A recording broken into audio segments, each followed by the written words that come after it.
اے پیغمبر صلی اللہ علیہ وآلہ وسلم، جو عورت تم سے اپنے شوہر کے بارے میں بحث و جدال کرتی اور اللہ سے شکایت رنج و ملال کرتی تھی، اللہ نے اس کی التجا سن لی اور اللہ تم دونوں کی گفتگو سن رہا تھا۔ کچھ شک نہیں کہ اللہ سنتا ہے، دیکھتا ہے۔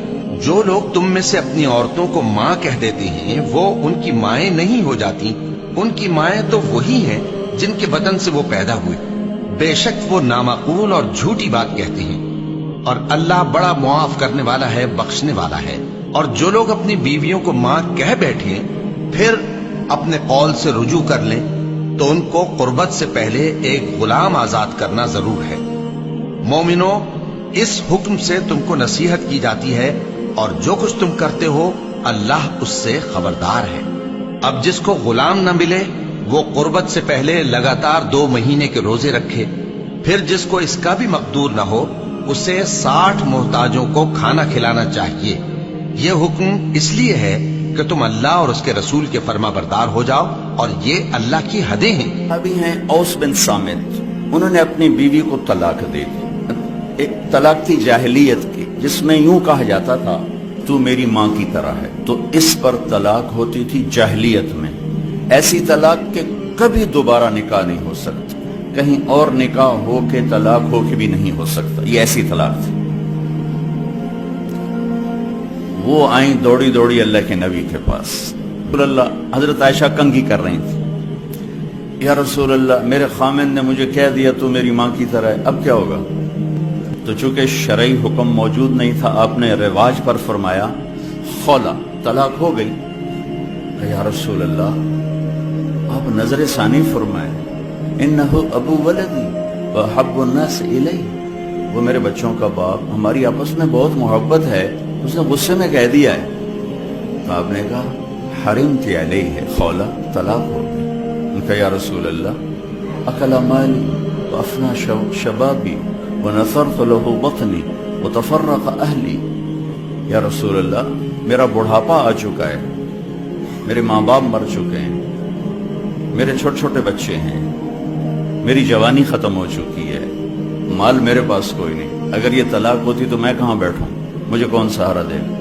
تو آپ چپ ہو، چونکہ وہ منوانا چاہتی، ابھی وہی کوئی آئی نہیں، آپ نے قانون ماحول رواج کے مطابق فیصلہ دے دیا ہے، تو آپ خاموش ہو گئے۔ حضرت عائشہ کنگھی فرما، اللہ اکبر۔ جب اس نے دیکھا کہ آپ چپ ہو گئے تو کہنے لگی اچھا آپ نہیں سنتے، میں آپ کے رب کو سناتی۔ کبھی ہم بھی تم میں بھی چاہت، کبھی ہم بھی تم میں بھی راحت، کبھی ہم بھی تم بھی تھے آشنا، تمہیں یاد ہو کہ نہ یاد ہو۔ کبھی اللہ سے بڑی گھاٹی چھنتی تھی، اللہ کے نبی کہہ رہے ہیں طلاق ہو گئی، وہ کہہ رہی اچھا میں آپ کے رب سے بات کرتی، اس نے وہیں ہاتھ اٹھایا، اللہم انہم لی من حسبیت صغار، اے میرے رب میرے چھوٹے چھوٹے بچے، ان ضممتہم الی فضاجع، میں اپنے پاس رکھوں تو روٹی کہاں سے کھلاؤں، ان ضممتم الیہ فضاع، باپ کے پاس چھوڑوں تو تربیت کون کرے گا؟ یا اللہ اب ذرا غور کی، یا اللہ اپنے نبی کی زبان پر میرے حق میں فیصلہ اتار۔ یہ نہیں کہا کہ اللہ تو اپنے علم کے مطابق فیصلہ اتار، تو اپنی شریعت کے مطابق فیصلہ اتار، میرے رب میرے حق میں فیصلہ اتارنا، میں بچوں کو کہاں لے جاؤں گی، میں بڑھاپا کہاں گزاروں گی؟ تو ایک دم اللہ کے نبی پر وحی، تو جب وحی آتی تھی اب پسینہ پسینہ اور آنکھیں بند ہو جاتی تھی۔ تو حضرت عائشہ نے کہا خولا خولا چپ چپ، وحی آ گئی وحی آ گئی۔ خولا نے جب دیکھا تو اور زور سے رونا شروع کر دی، کس بات پر کہ پتہ نہیں میرے حق میں ہے یا میرے خلاف۔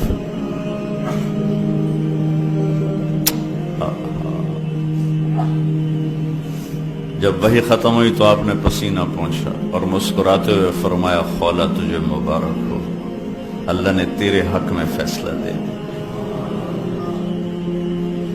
اور یہ فیصلہ قرآن میں لکھا گیا ہے، اس کو قرآن کا حصہ بنایا گیا، اسے حدیث کا حصہ نہیں بنایا، اور اسے 28واں پارہ اس سے شروع کروایا گیا۔ خوبصورت کلام اترا ہے۔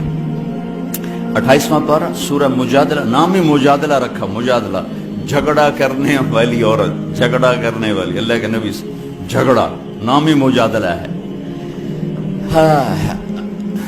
ہم نے سن لیا اس کی بات کو جو آپ سے بات کر رہی تھی، یہ تو ترجمہ ہے، لیکن صورتحال کیا ہے؟ جو ترجمہ کبھی حقیقت کو نہیں بتایا کرتا، یہ جو الفاظ ہیں یہ کیا بتا رہے ہیں، میں وہ آپ کے سامنے پیش کرنا چاہتا ہوں کہ اے میرے محبوب، یقیناً اللہ نے سنا، میں نے نہیں کہا، قد سمعت، لفظ اللہ، میرے محبوب اللہ نے اپنی اس بندی کی فریاد کو سنا جو آپ سے جھگڑا کر رہی تھی اپنے خامند کے بارے میں۔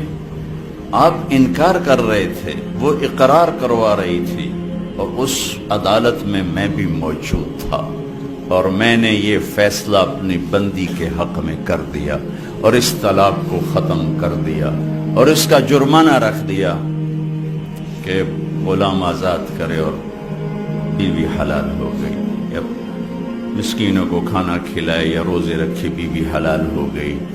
یہ واحد امت ہے جن کی فریادوں پر اللہ تعالیٰ نے قرآن کو اتارا، یہ واحد امت ہے جن کی دعاؤں پر آسمان کے فرشتے اترے۔